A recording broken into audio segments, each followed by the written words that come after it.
नारायणं नमस्कृत्य नरं चैव नरोत्तमं देवीं सरस्वती व्यासं ततो जयमुदीरयेत्। ॐ नमो भगवते वासुदेवाय। अष्टविंशोऽध्याय। भगवानुवाच सोणानुपतिसुता तुम्भे जोगलक्षणकहुआम्भे मन प्रसन्न जेणे होई सत्पथे सर्वदा गमयि एणु ए ग्राम्य धर्म छाड़ी निवृत्ति मार्गे चित्त बढ़ी निश्चल स्थाने अवस्थान करिब पवित्र भोजन अहिंसा सत्य मार्गे भजी अधिक प्रतिग्रह तेजी जे ब्रह्मचर्य आचरण तपस उच्च अध्ययन परम पुरुष अर्चन तापादे देई वाक्य मन निश्चले आसने बसिब मौन व्रत आचरिब मन को निर्विक्षय करी इंद्रिय समूह निवारी आहार जीणी प्रत्याहारे प्राण को स्थापिब निश्चले आत्मा रे आत्मा को चिंतिब वैकुंठ लीला को भाविब बुद्धिर बळे कर्म साधि निश्चल जोगरे समाधि एबेनु अन्य मार्ग नाही शुण गो मात मन देई विशुद्ध देशरे आसन कुश कंबल कृष्ण जिन स्वस्तिक आसने बसिब आनंदे जोग अभ्यासिब जे प्राण मार्ग विशोधक पूरक कुंभ करे चक ए मार्गे प्राण को शोधिब निश्चल चित्तरे चिंतिब जे मनते वायु अग्नि लागी लोह गधगे मल त्यागी से रूपे प्राणायाम कले आत्मा निर्मल हुए भले समस्त दोष एणे हरे जे पातक पूर्वा परे प्रत्याहारर बळे मन ध्यान रे जिणई त्रिगुण मन निर्मल जेते बेळे जोगकु साधिब निश्चले कला काष्ठा वा दंड क्षणे नासिका अग्रदर्शने ध्याने चिंतिब भगवान अनादि परम कारण श्याम सुंदर कळेबर वचन अमृत मधुर सुंदर प्रसन्न बदन पद्मर प्रायजा नयन पंकज किंजलकर प्राय पीतवसन कटि सोहे जे शंख चक्र गदाधर पद्म विराजे भुजे तार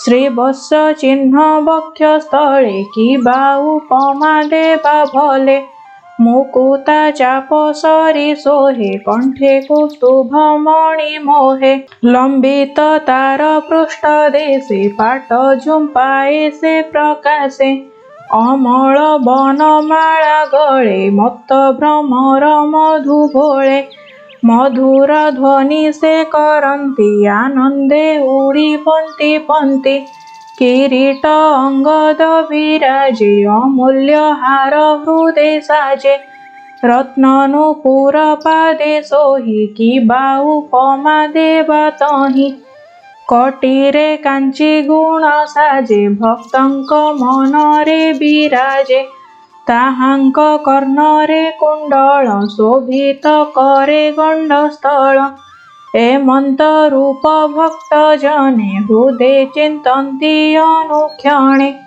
आनंदे दर्शन करन्ति निर्मल नयने देखन्ति किशोर तरुण वयस अति सुंदर सुप्रकाश सर्वलोकंक नमस्कृत अव्यय सुशांत महत भक्तानुग्रही से अटन्ति भक्तर कष्ट न सहन्ति कीर्तन योग्य जस जार तीर्थ समान पापहर ଯାହାର କୀର୍ତ୍ତି ପୁଣ୍ୟ ଶ୍ଲୋକେ ଗାୟନ କରୁଥାନ୍ତି ମୁଖେ।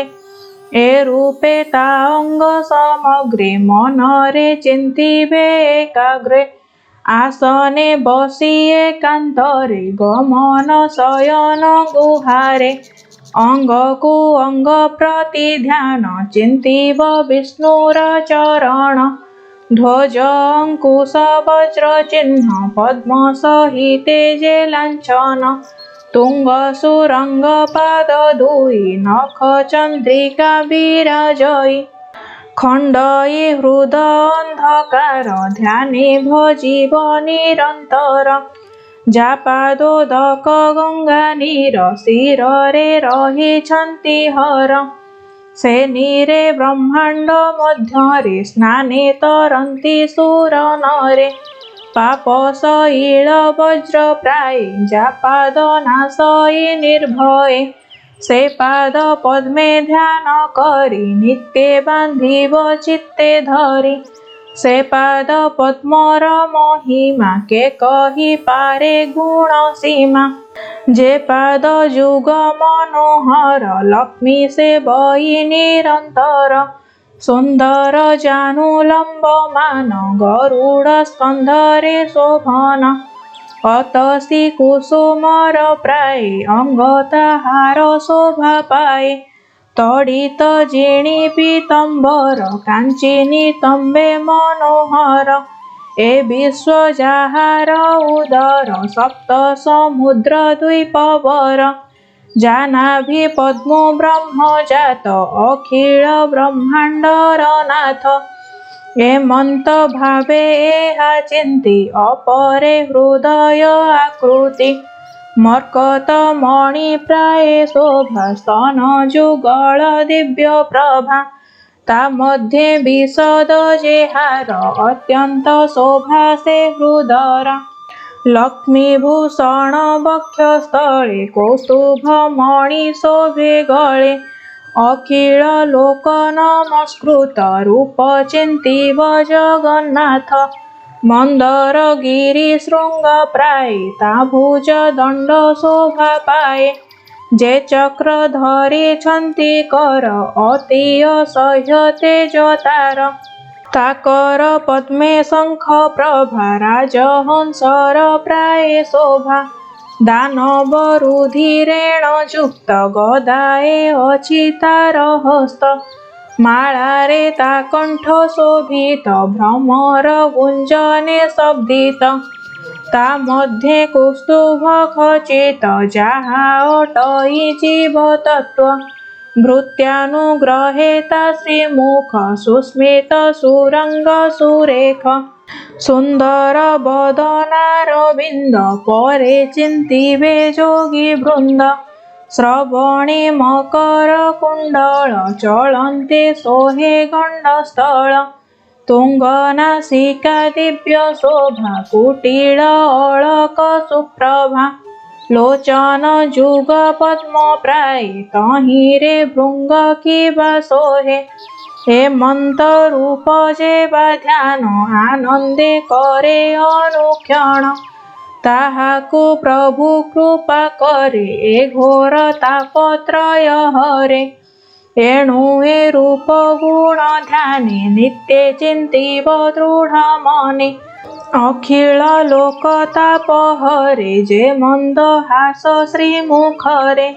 ମକର ଧ୍ୱଜ ଚାପ ପ୍ରାୟେ ଭୁଜଙ୍ଗ ଯୁଗ ତାର ଶୋହେ। କଟାକ୍ଷ ସରପନ୍ତି ହୋଇ ମୁନି ଜନଙ୍କ ମନ ମୋହି। ଏଣେ ମୋହିତ ମୁନି ଜନେ ଧ୍ୟାନ କରନ୍ତି ଅନୁକ୍ଷଣେ। ତା ଉଚ୍ଚ ହାସ୍ୟ ଧ୍ୟାନ କର ଅରୁଣ ବର୍ଣ୍ଣ ଓଷ୍ଠାଧାର। କୁନ୍ଦ କୋରକ ପ୍ରାୟେ ହୋଇ ତା ଦନ୍ତ ପଙ୍କ୍ତି ବିରାଜଇ। ପ୍ରେମାନୁବନ୍ଧେ ଏହା ଚିନ୍ତି ସେ ଅନ୍ୟ କିଛି ନ ବାଛନ୍ତି। ଏ ରୂପ ଧ୍ୟାନ ଯୋଗ ଭାବେ ଭକ୍ତ ହୃଦୟ ଯହୁଁ ଦ୍ରବେ। ଉତ୍କଣ୍ଠା ଅଶ୍ରୁ ପୁନଃ ପୁନଃ ପୁଲକ ହୋଏ ତନୁ ଲୋମ। आनंद सागरे बुड़ई आउबा ध्यान तार काहि। ए रूपे निर्विषय होई निष्काम मार्गे जोग ध्यायी। परमानंद रूप चिंति ब्रह्म निर्वाण से लभन्ति। ज्योति स्वरूपे आत्मा एक सर्वत्र देखई प्रत्यक्ष। गुण प्रवाह को नाशई अगम्य दिव्य स्थान पाई। ए रूपे भक्ति जोग साधि तरई संसार जलधि। न जाने सुख दुख भाव जन्म मृत्युर पराभव। मदिरा पाने भोळ होई जेमंत विवश हुई। बसन कटी तटे अछि अथवा भूतले पड़िछि। अज्ञानी किछि न जानन्ति से रूपे जोगी देह वृत्ति। ए देह कर्म बस होई सर्व संकल्प करुथाई। जावत जोग सिद्धि नोहि तावत विषये भ्रमई। पुत्र कलत्र गृह धन स्नेहे बंधन प्राणी मन। स्वप्नर प्राय ताहा मणि पुरुष न मज्जई पुणि। अति स्नेहरे पुत्र भीत आत्मस्वरूपे हि कल्पित। स्वभावे विभिन्न अटई से रूपे देहे आत्मा होई। जेमंते अग्नि धूम बळे केबे नदी से निर्मले। से रूपे विषयारे प्राणी केबे आत्मा को न चिन्हि। काष्ठरु धूम अग्नि जात से काष्ठ दहई जेमंत। अज्ञानु ज्ञान जात होई विषय वासना दहई। भूत इंद्रिय गण जेते प्रधान पुरुष सहिते। एकु अनेक रूप होई ब्रह्मांडे लीला से करई। हेमंत भावे ब्रह्म ज्ञान प्राणी चिंतन्ति अनुक्षण। ए सर्वभूत तार देहि से सर्वभूत मध्ये थाई। हेमंत भावे सर्वभूते अनन्य भावे देखे नित्य। से ज्योतिर्मय आत्मजोनि गुण प्रवाह भेद घेनि। आभासे जता भिन्ने भिन्ने आधार भेदे अग्नि जन्हे। सत असत आत्मा से ही ता बिनु अन्य नाही केहि। परम भक्ति भाव एहि ए भावे चिंतमन देई। तेबे संसारु तरिब श्रीकृष्ण चरण लभिब।